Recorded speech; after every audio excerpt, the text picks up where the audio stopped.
Hi friends, welcome back to സൂവൂസ് kitchen. നമ്മളിന്ന് ചെയ്യുന്നത് ഒരു സ്പെഷ്യൽ ചിക്കൻ ഫ്രൈ ആണ് കേട്ടോ. ഓയിലൊക്കെ കുറവായിട്ട് കുറച്ച് ഹെൽത്തി ആയിട്ടാണ് ഇന്ന് നമ്മളിവിടെ ഉണ്ടാക്കുന്നത് ഈ റെസിപ്പി.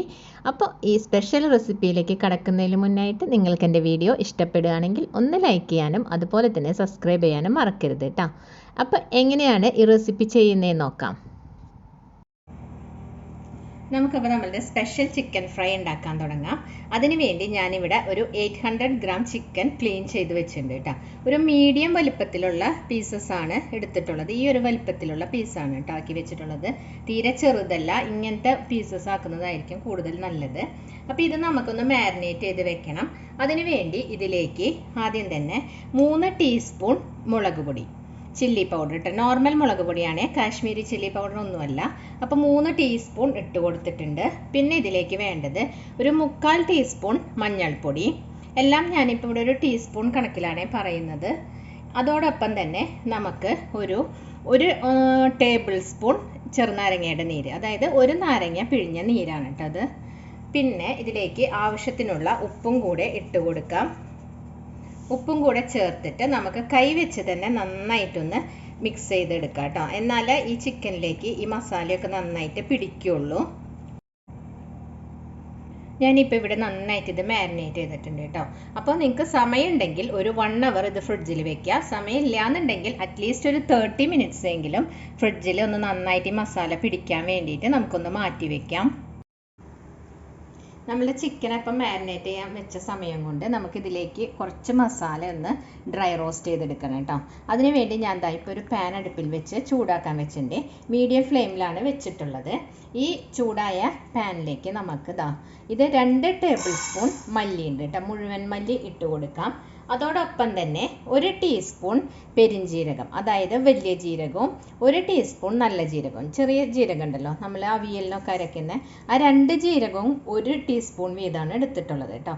അതും കൂടെ ഇട്ട് കൊടുക്കാം. അതോടൊപ്പം തന്നെ നമുക്ക് 1 ടീസ്പൂൺ കുരുമുളക്, ഒരു 5 ഏലക്കായ, 2 പട്ട, ചെറിയ പീസ് 2 കഷ്ണം പട്ട കേട്ടോ, അതും കൂടി ഇതിൻ്റെ കൂടെ ഇട്ടിട്ട് നമുക്ക് ഒരുമിച്ച് അങ്ങ് ഒന്ന് ഇളക്കി ഒന്ന് ഡ്രൈ റോസ്റ്റ് ചെയ്തെടുക്കണം. അപ്പോൾ തീ വളരെ കുറവിൽ വെക്കുക, അല്ലെങ്കിൽ പെട്ടെന്ന് അങ്ങ് കരിഞ്ഞു പോകുവേ. ഇപ്പോൾ നമ്മളെ മസാലകളൊക്കെ നന്നായിട്ട് മൂത്തിട്ടുണ്ട്. ഈ സമയത്ത് ഞാൻ തീ ഓഫ് ചെയ്യാണ്. എന്നിട്ട് ഇതൊന്ന് വേറെ പാത്രത്തിലേക്ക് നമുക്ക് മാറ്റി കൊടുക്കാം. ഇതിൽ തന്നെ വെച്ച പെട്ടെന്ന് കരിഞ്ഞു പോകും. അപ്പോൾ നമുക്ക് തണുത്തതിന് ശേഷം ഇത് നന്നായിട്ടൊന്ന് പൊടിച്ചെടുക്കണം. അടുത്തതായി നമുക്കിതിലേക്ക് ഒരു ചെറിയൊരു മസാല അരച്ചെടുക്കാനുണ്ട് കേട്ടോ.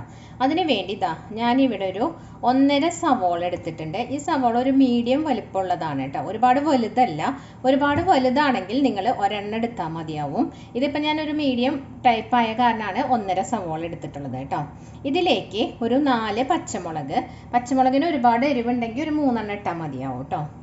അതുപോലെ തന്നെ ഈ ഒരു വലിപ്പത്തിലുള്ള ഇഞ്ചി, അതുപോലെ ഒരു 8 എണ്ണം നമ്മളെ ഗാർലിക്, വെളുത്തുള്ളിയും കൂടെ ഇട്ട് കൊടുത്തിട്ടുണ്ട്. ഇനി ഇതൊന്ന് ജസ്റ്റ് ഒന്ന് നമ്മൾ ചതച്ചല്ല അരച്ചെടുക്കുമ്പോൾ പെട്ടെന്ന് അരിഞ്ഞ് കിട്ടാൻ വേണ്ടിയിട്ട് ഇതൊന്ന് നമുക്ക് അരിഞ്ഞിട്ട് ഇതിലിട്ടിട്ട് നന്നായിട്ടൊന്ന് അരച്ചെടുക്കാം കേട്ടോ.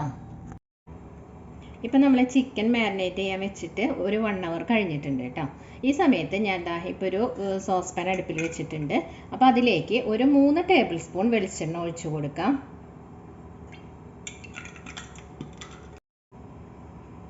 ഈ വെളിച്ചെണ്ണയിലേക്ക് നമ്മൾ അരച്ച് വെച്ചില്ലേ നേരത്തെ സവോള, ഇഞ്ചി, പച്ചമുളക് എല്ലാം കൂടിയിട്ട് വെളുത്തുള്ളിയൊക്കെ കൂടി അരച്ചത്, ആ അരച്ച മിക്സ് ഇതിലേക്ക് ഇട്ട് കൊടുക്കാം. എന്നിട്ട് നന്നായിട്ടൊന്ന് ഇളക്കി കൊടുക്കാം കേട്ടോ. ഈ വെളിച്ചെണ്ണയിൽ കിടന്ന് ഈ മസാല ഒന്ന് നന്നായിട്ട് മൂത്ത് വരണം. അതുവരയ്ക്കൊന്ന് ഇളക്കി കൊടുക്കുക. ഫ്ലെയിം ആണെങ്കിൽ ഒരു മീഡിയം ഫ്ലെയിമിൽ വെച്ച് കൊടുത്താൽ മതി കേട്ടോ, കൂട്ടി വെക്കരുതേ. ഇപ്പോൾ ഇത് എണ്ണയിൽ കിടന്ന് നമ്മളുടെ മസാലയൊക്കെ നന്നായിട്ട് മൂത്തിട്ടുണ്ട്. അതിന് ജസ്റ്റ് ഒരു കളർ ചേഞ്ച് വന്ന് തുടങ്ങുന്ന ആ സമയത്ത് നമുക്കിതിലേക്ക് ചിക്കൻ ഇട്ട് കൊടുക്കാം. ഒരുപാട് അങ്ങ് ഇതിൻ്റെ കളർ ചേഞ്ച് വരേണ്ട ആവശ്യമില്ല കേട്ടോ. ആ കളർ ചേഞ്ച് വന്ന് തുടങ്ങുന്ന സമയത്ത് തന്നെ നമുക്ക് ചിക്കൻ മാരിനേറ്റ് ചെയ്ത് വെച്ച ചിക്കൻ ഇതിലേക്ക് ഇട്ട് കൊടുക്കാം. ചിക്കൻ ഇട്ട് കൊടുക്കുന്ന സമയത്ത് നമ്മൾ ഫ്ലെയിം ഒന്ന് കൂട്ടി വയ്ക്കുക കേട്ടോ. എന്നിട്ട് വേണം ചിക്കൻ ഇട്ട് കൊടുക്കാനായിട്ട്. എന്നിട്ട് ഇതിലേക്ക് കുറച്ച് വേപ്പിലയും കൂടി ചേർക്കുക. എന്നിട്ട് നന്നായിട്ടൊന്ന് ഇളക്കി കൊടുക്കുക കേട്ടോ. ഒരു 2 മിനിറ്റോളം നമ്മൾ ഹൈ ഫ്ലെയിമിൽ വെച്ച് ഇങ്ങനെ ഇളക്കി കൊടുക്കാം. ഇപ്പം നമ്മൾ ചിക്കൻ ആ മസാലയിലൊക്കെ കിടന്ന് നന്നായിട്ട് ഇതിലേക്ക് പിടിച്ചിട്ടുണ്ട് കേട്ടോ. അപ്പോൾ ഒരു 2 മിനിറ്റ് കഴിഞ്ഞ് കഴിയുമ്പോൾ ഇതിലേക്ക് ഒരു 3 സ്പൂൺ തൈര്. ഈ തൈര് എന്ന് പറഞ്ഞാൽ അധികം പുളിയുള്ള തൈരല്ല കേട്ടോ, പുളി കുറവുള്ള തൈരാണ് ഞാൻ എടുത്തിട്ടുള്ളത്. അതായിരിക്കും കുറച്ചും കൂടി ടേസ്റ്റ്. ഒരുപാട് പുളിയുള്ള തൈര് വരുമ്പോൾ ഈ കറിക്ക് അത്രയ്ക്ക് അങ്ങ് ടേസ്റ്റ് വരില്ല കേട്ടോ ഈ ഫ്രൈ ചെയ്യുന്നതിന്. അപ്പോൾ ഈ തൈരും കൂടെ ചേർത്ത് നമുക്ക് നന്നായിട്ടൊന്ന് മിക്സ് ചെയ്ത് കൊടുക്കാം. ആ തൈരും കൂടെ ചേർത്ത് നന്നായിട്ട് മിക്സ് ചെയ്തിട്ടുണ്ട്. അതിന് ശേഷം നമുക്കിതൊന്ന് മൂടി വെച്ച് വേവിക്കാം. ഒരു 15 to 20 മിനിറ്റ്സ് എടുക്കും കേട്ടോ ഇത് വെന്ത് വരാനായിട്ട്. അപ്പോൾ ഒരു 10 മിനിറ്റ്സ് കഴിയുമ്പോൾ നമുക്കൊന്ന് ഇത് തുറന്ന് നോക്കിയിട്ട് അതിലേക്ക് നമ്മൾ പൊടിച്ച് വെച്ച മസാല ഉണ്ടല്ലോ അതൊന്ന് ചേർത്ത് കൊടുക്കാം കേട്ടോ. അതുവരയ്ക്കും മീഡിയം ഫ്ലെയിമിന് കുറച്ച് താഴെയായിട്ട് വേണം ഇത് വെക്കാനായിട്ട്. ഇപ്പോൾ 10 മിനിറ്റ്സ് കഴിഞ്ഞിട്ടുണ്ട് കേട്ടോ. ഇതിൻ്റെ അകത്തുനിന്ന് ഒരുപാട് വെള്ളം ഇറങ്ങി വന്നിട്ടുണ്ടായിരുന്നു, അതൊക്കെ ഒന്ന് വറ്റി വന്നിട്ടുണ്ട്. ഈ ഒരു പാകത്തിൽ നമുക്കിതിലേക്ക് നമ്മൾ നേരത്തെ പൊടിച്ച് വെച്ച മസാല ഉണ്ടല്ലോ, ഡ്രൈ റോസ്റ്റ് ചെയ്തിട്ട് പൊടിച്ചത്, അത് ഇതിലേക്ക് ഇട്ട് കൊടുക്കാം. എന്നിട്ടൊന്ന് നന്നായിട്ട് മിക്സ് ചെയ്ത് കൊടുക്കാം കേട്ടോ. ഇനി നമുക്കിങ്ങനെ അടച്ച് വെച്ച് വേവിക്കേണ്ട ആവശ്യമില്ല. തുറന്ന് വെച്ച് തന്നെ ഫ്ലെയിം ഒന്ന് കുറവായി വെച്ചിട്ട് ഒന്ന് വരട്ടി നമുക്ക് എടുക്കണം. ഒരു ബ്ലാക്കിഷ് കളർ വരുന്ന വരയ്ക്കും നമുക്ക് വരട്ടിയെടുക്കണം. അപ്പോൾ എപ്പോഴും ഇങ്ങനെ ഇളക്കി കൊടുക്കണമെന്നില്ല, ഇടയ്ക്കിടയ്ക്കായിട്ട് നമ്മളൊന്ന് ഇളക്കി കൊടുത്താൽ മതിയാവും കേട്ടോ. ഇതോടൊപ്പം തന്നെ നിങ്ങൾക്ക് ഇങ്ങനെ ഈ ചിക്കൻ്റെ കൂടെ തേങ്ങാക്കൊത്ത് കടിക്കുന്നത് ഇഷ്ടമുള്ളവരാണെങ്കിൽ കുറച്ച് തേങ്ങാക്കൊത്തും കൂടി ഇട്ട് കൊടുക്കുക. അപ്പോൾ ഒരു നല്ല ടേസ്റ്റ് ഉണ്ടാവും. ഇനിയിപ്പോൾ ഇത് താല്പര്യം ഇല്ലയെന്നുണ്ടെങ്കിൽ ഇട്ടില്ലെങ്കിലും കുഴപ്പമൊന്നുമില്ല കേട്ടോ. ഇനി നമുക്കിതിങ്ങനെ ഇടയ്ക്കിടയ്ക്ക് വെച്ചിട്ട് ഇളക്കി കൊടുക്കാം. ഇപ്പം നമ്മളുടെ ചിക്കൻ ആ മസാലയിലൊക്കെ കിടന്ന് നന്നായിട്ട് പുരണ്ട് വന്നിട്ടുണ്ട് കേട്ടോ. നല്ല ബ്ലാക്കിഷ് കളറിലേക്ക് ഇപ്പോൾ വന്നിട്ടുണ്ട്. ഇതാ നോക്കൂ, കണ്ടോ, ശരിക്കും ഒരു ചിക്കൻ ഫ്രൈ പോലെ തന്നെ കിട്ടിയിട്ടുണ്ട് കേട്ടോ നമുക്ക്. ഇത്രയേ ഉള്ളൂ. അപ്പോൾ വളരെ എളുപ്പമല്ലേ ചെയ്യാനായിട്ട്. കുറച്ചങ്ങനെ നമ്മളൊന്ന് ഒരു ക്ഷമയോട് കൂടി നിന്നൊന്ന് ഇളക്കി കൊടുക്കണമെന്ന് മാത്രമേ ഉള്ളൂ. കാരണം കണ്ടിന്യൂസ് ഇളക്കേണ്ട ആവശ്യമൊന്നുമില്ല, ഇടയ്ക്കിടയ്ക്കായിട്ട് ഇളക്കി കൊടുത്താൽ മതി. അപ്പോൾ ഈ ഒരു പരുവത്തിലേക്ക് നമുക്ക് എടുക്കാൻ പറ്റും. ഇനി ലാസ്റ്റായിട്ട് നമുക്കിതിലേക്ക് കുറച്ച് മല്ലിയിലയും കൂടി ഇട്ട് കൊടുക്കാം.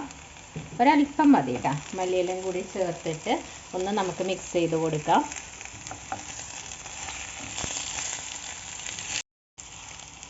ഇപ്പോൾ ഇതാ നമ്മളെ അടിപൊളി ചിക്കൻ ഫ്രൈ ഇവിടെ റെഡി ആയിട്ടുണ്ട് കേട്ടോ. നോക്കൂ, കാണുമ്പോൾ തന്നെ അറിയാമല്ലോ ഇതിൻ്റെ എന്തായിരിക്കും ഇതിൻ്റെ രുചിയെന്ന്. കണ്ടോ, അതിൻ്റെ ആ ഒരു കളറും സ്ട്രക്ചറും ഒക്കെ നമുക്ക് കറക്റ്റായിട്ട് കിട്ടിയിട്ടുണ്ട്. അപ്പോൾ ഈ ഈസി ആയിട്ടുള്ള അതിനേക്കാളും ഉപരി നമ്മളൊരു ചിക്കൻ ഫ്രൈക്ക് നമ്മൾ എത്ര എണ്ണ ഉപയോഗിക്കുന്നത് നിങ്ങൾക്ക് അറിയാമല്ലോ. അപ്പോൾ അതിനേക്കാളൊക്കെ വളരെ കുറവായിട്ട് എണ്ണ ഉപയോഗിച്ച് നല്ല അടിപൊളി ടേസ്റ്റോട് കൂടിയിട്ടുള്ള ഒരു ചിക്കൻ ഫ്രൈ ആണ് നമ്മളിവിടെ ഉണ്ടാക്കിയിട്ടുള്ളത്. അപ്പോൾ നിങ്ങൾക്ക് എൻ്റെ വീഡിയോ ഇഷ്ടപ്പെടുകയാണെങ്കിൽ ഒന്ന് ലൈക്ക് ചെയ്യാനും അതുപോലെ തന്നെ നിങ്ങളുടെ അഭിപ്രായങ്ങൾ കമൻറ്റ് ചെയ്യാനും മറക്കരുത് കേട്ടോ. അടുത്ത പുതിയൊരു വീഡിയോയുമായി കാണുന്നവരേക്കും ബൈ. താങ്ക്സ് ഫോർ വാച്ചിങ് സൂസ് കിച്ചൺ.